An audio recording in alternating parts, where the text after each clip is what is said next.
اعوذ باللہ من الشیطان الرجیم، بسم اللہ الرحمن الرحیم، الحمد للہ رب العالمین، والصلاة والسلام علی سید المرسلین و خاتم النبیین، اما بعد۔ صحیح مسلم۔ باب جب اونٹ مکے کی طرف متوجہ ہو کر اٹھے اس وقت احرام باندھنے کا بیان۔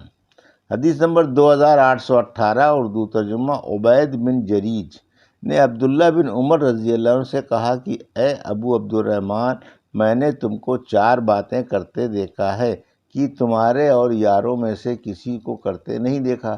عبداللہ رضی اللہ عنہ نے فرمایا کہ وہ کیا ہیں اے بیٹے جریج کے؟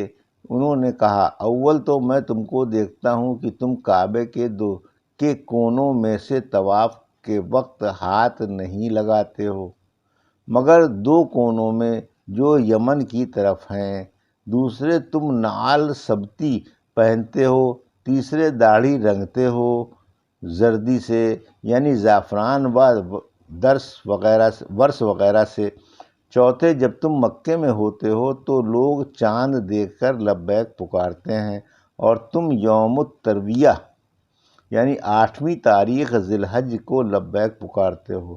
پس عبداللہ نے جواب دیا کہ سنو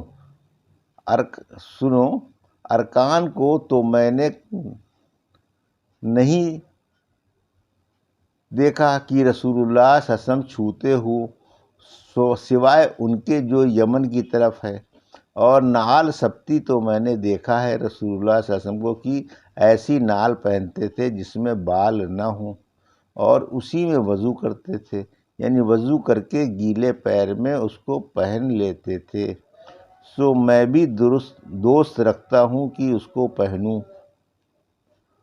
رہی زردی تو ہم نے دیکھا ہے کہ رسول اللہ صلی اللہ علیہ وسلم کو کہ اس سے رنگتے تھے یعنی بالوں کو یا کپڑوں کو، تو میں دوست رکھتا ہوں کہ اس سے رنگوں اور لبیک، سو میں نے نہیں دیکھا رسول اللہ صلی اللہ علیہ وسلم کو کہ آپ نے لبیک پکاری ہو مگر جب کہ اونٹنی آپ کو سوار کر کے اٹھی یعنی مسجد ذوالحلیفہ کے پاس۔ حدیث نمبر 2819، اردو ترجمہ۔ عبید بن جریج نے کہا، میں نے عبداللہ بن عمر رضی اللہ عنہ کا ساتھ دیا حج میں قریب 12 حج و عمرہ کے، اور میں نے ان سے انہی 4 باتوں کا ذکر کیا اور وہی مضمون روایت کیا جو اوپر گزرا، مگر احلال کے بارے میں انہوں نے مقبری کے خلاف روایت کی اور مضمون روایت کیا سوائے اس مضمون کے جو اوپر گزرا تھا۔ حدیث نمبر 2820، اردو ترجمہ۔ حضرت عبداللہ بن عمر رضی اللہ عنہ نے کہا کہ رسول اللہ صلی اللہ علیہ وسلم نے جب رکاب میں پیر رکھا اور آپ کی اونٹنی اٹھی ذوالحلیفہ میں جب لبیک پکارا۔ حدیث نمبر 2821، اردو ترجمہ۔ عبداللہ بن عمر رضی اللہ عنہ خبر دیتے تھے کہ نبی صلی اللہ علیہ وسلم نے لبیک پکاری جب آپ کی اونٹنی آپ کو لے کر کھڑی ہوئی۔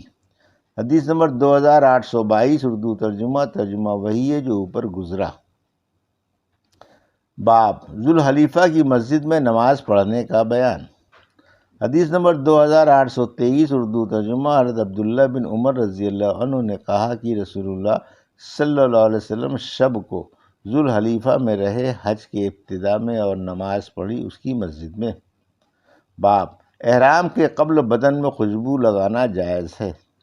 حدیث نمبر 2824، اردو ترجمہ۔ عائشہ رضی اللہ عنہا نے فرمایا، میں نے خوشبو لگائی رسول اللہ صلی اللہ علیہ وسلم کو ان کے احرام کے لیے جب احرام باندھا اور اس کے احلال کے لیے قبل طواف افاضہ کے۔ حدیث نمبر 2825، اردو ترجمہ۔ ترجمہ وہی ہے جو اوپر گزرا۔ حدیث نمبر 2826، اردو ترجمہ۔ ترجمہ وہی ہے جو اوپر گزرا۔ حدیث نمبر 2827، اردو ترجمہ۔ حضرت عائشہ رضی اللہ عنہا نے فرمایا کہ خوشبو لگائی میں نے رسول اللہ صلی اللہ علیہ وسلم کو احرام کھولنے کے لیے بھی اور باندھنے کے لیے بھی۔ حدیث نمبر 2828، اردو ترجمہ۔ حضرت عائشہ رضی اللہ عنہا نے فرمایا کہ میں نے رسول اللہ صلی اللہ علیہ وسلم کو اپنے ہاتھوں سے خوشبو لگائی زریرہ سے، اور وہ ایک قسم کی خوشبو ہے۔ نودی رحمۃ اللہ علیہ نے لکھا ہے کہ ہند سے آتی ہے۔ حجۃ الوداع میں احرام اور حل کے لیے۔ حدیث نمبر 2829 اردو ترجمہ۔ عروہ رضی اللہ عنہ نے حضرت عائشہ رضی اللہ عنہا سے پوچھا کہ تم نے کون سی خوشبو لگائی رسول اللہ صلی اللہ علیہ وسلم کے احرام کے وقت؟ تو انہوں نے فرمایا سب سے عمدہ خوشبو یعنی مشک، جیسے آگے آتا ہے۔ حدیث نمبر 2830 اردو ترجمہ۔ حضرت عائشہ رضی اللہ عنہا نے فرمایا میں جس قدر اچھی خوشبو ممکن ہو سکتی تھی لگاتی تھی رسول اللہ صلی اللہ علیہ وسلم کو قبل احرام کے، پھر احرام باندھتے تھے۔ حدیث نمبر 2831 اردو ترجمہ۔ حضرت عائشہ رضی اللہ عنہا نے فرمایا کہ میں نے خوشبو لگائی رسول اللہ صلی اللہ علیہ وسلم کو احرام کے قبل اور ان کے احرام کھولنے کے بعد، کھولنے کے وقت قبل اس کے کہ وہ طواف افاضہ کرے، عمدہ خوشبو جو پائی۔ حدیث نمبر 2832 اردو ترجمہ۔ حضرت عائشہ رضی اللہ عنہا نے فرمایا گویا میں ابھی نظر کر رہی ہوں رسول اللہ صلی اللہ علیہ وسلم کی مانگ میں چمک خوشبو کی، اور وہ احرام باندھے ہوئے تھے، اور خلف جو راوی ہیں انہوں نے یہ نہیں کہا کہ وہ احرام باندھے ہوئے تھے، مگر یہ کہا کہ وہ خوشبو تھی ان کے احرام کی، یعنی جو احرام کے قبل لگائی تھی۔ حدیث نمبر 2833 اردو ترجمہ۔ حضرت عائشہ رضی اللہ عنہا نے فرمایا کہ میں گویا نظر کر رہی ہوں رسول اللہ صلی اللہ علیہ وسلم کی مانگ میں چمک خوشبو کی، اور آپ لبیک پکار رہے تھے۔ حدیث نمبر 2834 ترجمہ وہی ہے جو اوپر بیان ہوا۔ حدیث نمبر 2835 اردو ترجمہ۔ مذکورہ بالا حدیث اس سند سے بھی مروی ہے۔ حدیث نمبر 2836 اردو ترجمہ۔ ترجمہ وہی ہے جو اوپر گزرا، لیکن اس میں لبیک پکارنے کے بجائے ہے کہ آپ صلی اللہ علیہ وسلم احرام کی حالت میں تھے۔ حدیث نمبر 2837 اردو ترجمہ۔ حضرت عائشہ رضی اللہ عنہا فرماتی ہیں کہ گویا میں دیکھتی ہوں چمک مشک کی آپ کی مانگ میں، اور آپ احرام میں ہیں۔ حدیث نمبر 2838 اردو ترجمہ۔ حضرت عائشہ رضی اللہ عنہا فرماتی ہیں رسول اللہ صلی اللہ علیہ وسلم جب ارادہ کرتے احرام کا تو عمدہ سے عمدہ خوشبو لگاتے جو پاتے، پھر میں دیکھتی تھی چمک تیل کی آپ کے سر اور داڑھی میں احرام باندھنے کے بعد۔ حدیث نمبر 2839 ترجمہ وہی ہے جو اوپر گزرا۔ حدیث نمبر 2840 اردو ترجمہ۔ مذکورہ بالا حدیث اس سند سے بھی مروی ہے۔ حدیث نمبر 2841 اردو ترجمہ۔ عائشہ رضی اللہ عنہا نے فرمایا کہ میں خوشبو لگاتی تھی نبی صلی اللہ علیہ وسلم کو قبل احرام کے نہر کے دن، یعنی بعد رمی جمرہ عقبہ کے، قبل اس کے کہ آپ طواف افاضہ کریں بیت اللہ کا، اور اس خوشبو میں مشک ہوتا تھا۔ حدیث نمبر 2842 اردو ترجمہ۔ محمد بن منتشر نے کہا میں نے عبداللہ بن عمر رضی اللہ عنہ سے پوچھا کہ جو شخص خوشبو لگائے اور صبح کو احرام باندھے تو اس کے لیے کیا حکم ہے؟ تو انہوں نے کہا کہ میں خوب نہیں جانتا کہ صبح کو احرام باندھوں، ایسے حال میں کہ خوشبو جھاڑتا ہوں، اور اگر میں ڈانبر اپنے اوپر مل لوں تو مجھے اس سے بہتر معلوم ہوتا ہے کہ میں خوشبو لگاؤں۔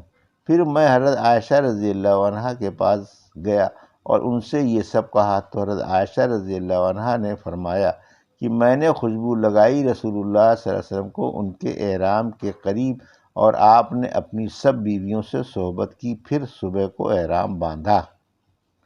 حدیث نمبر 2843 اردو ترجمہ۔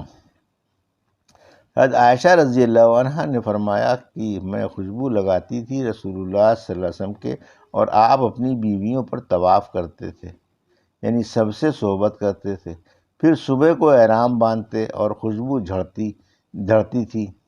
حدیث نمبر 2844 اردو ترجمہ۔ ابن عمر رضی اللہ عنہ سے روایت ہے کہ میں ڈانبر لگانے کو زیادہ پسند کرتا ہوں اس بات سے کہ میں خوشبو جھاڑوں صبح کو محرم ہونے کی حالت میں۔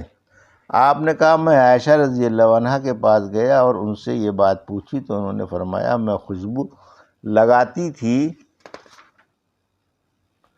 رسول اللہ صلی اللہ علیہ وسلم کو اور آپ اپنی بیویوں کے پاس جاتے اور آپ صلی اللہ علیہ وسلم صبح کو کرتے محرم ہونے کی حالت میں، آپ صلی اللہ علیہ وسلم صبح کرتے محرم ہونے کی حالت میں۔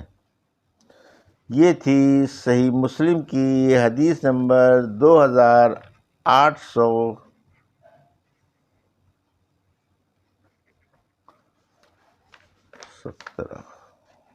818 سے 2844 کا اردو ترجمہ جو ابھی آپ نے سماعت فرمایا۔ اللہ سے دعا ہے کہ اللہ ہمیں ان حدیثوں کی صحیح سمجھ عطا فرما اور ان پر عمل کرنے کی توفیق عطا فرما، آمین یا رب العالمین۔